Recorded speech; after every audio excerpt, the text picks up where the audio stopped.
Friends, Pushpa impossible के short update में आप आज की एपिसोड की कहानी सुनिए। लॉन्ग अपडेट में मैं लंबी कहानी लेके आऊँगी इसी एपिसोड की, पर अभी के लिए शॉर्ट अपडेट।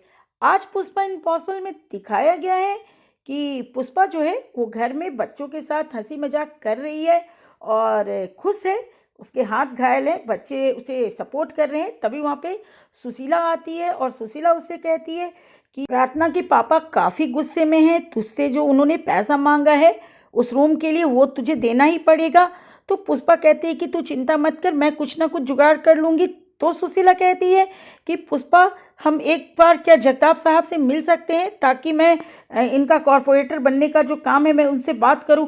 हो सकता है कि वो हमारी बात सुने और उनको कॉरपोरेटर बनने का जो एक सपना उन्होंने देखा था फिर से जगताप साहब उसके बारे में कुछ सोचे।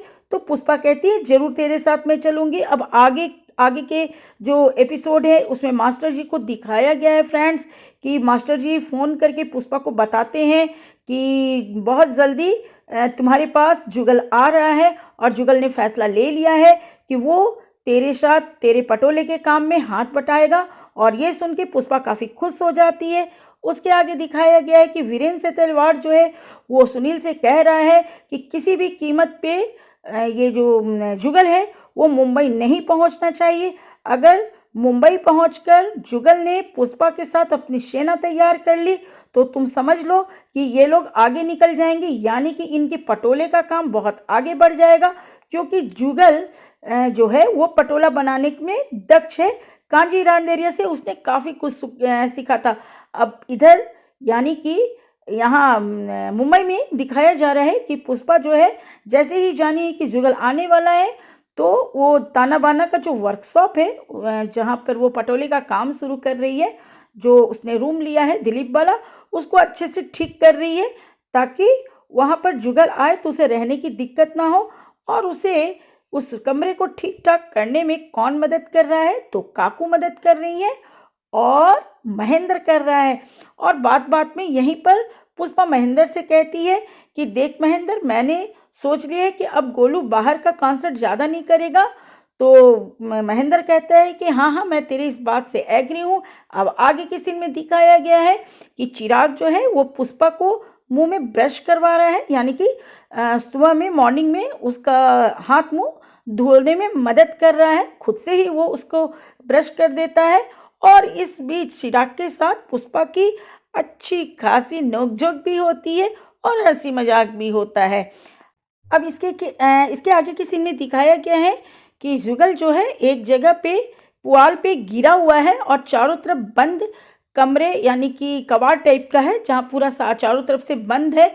वहाँ वो अपने आप को देखता है कि वो घायल अवस्था में पड़ा हुआ है। तब उसे कुछ कुछ याद आता है कि वो किस तरह से स्टेशन पे चाय पीने के लिए उतरा था और वहाँ से कुछ गुंडे उसे आंख बंद करके और बेहोश करके कुछ उन्होंने सुंघाया था और लेके आए थे और उसकी पिटाई किए थे। और वो गुंडे भी अभी वहीं पे हैं जैसा कि दिखाया जा रहा है। और वो गुंडे जब भी वो उठता है तो उसकी पिटाई करके वापस उसे फिर से उसी अवस्था में पहुंचा देते हैं, जिसके कारण कि जुगल जो है वो खड़ा नहीं हो पा रहा है। अब उसके आगे दिखाया गया है कि पुष्पा जो है अभी तक जुगल जो है वो मुंबई नहीं पहुंचा है। तो इसके लिए पुष्पा काफ़ी परेशान है और वो दीप्ति से कहती है कि दीप्ति तू फिर से फ़ोन कर। तो दीप्ति कहती है कि माँ, उनका फ़ोन नहीं लग रहा है, लगता है कि उनका फ़ोन उनके साथ नहीं है। जिसको मतलब दीप्ति के मुंह से ये सब सुनकर पुष्पा को काफ़ी चिंता होती है। उसके बाद आगे के सीन में दिखाया गया है कि पुष्पा जो है वो सोनल बहन के घर आती है और उनसे कहती है कि सोनल बहन, चिराग और अश्विन की इतनी अच्छी नौकरी लगी है, मैं चाहती हूँ कि अपनी एक फैमिली पार्टी हो और वो पार्टी भी किसी अच्छे से होटल में हो। तो सोनल कहती है कि ये तो आपका बहुत अच्छा आइडिया है, तो जब चाहिए आप पार्टी की डेट सेट कर लीजिए, जिस दिन रखेंगे उस दिन पार्टी हो जाएगी।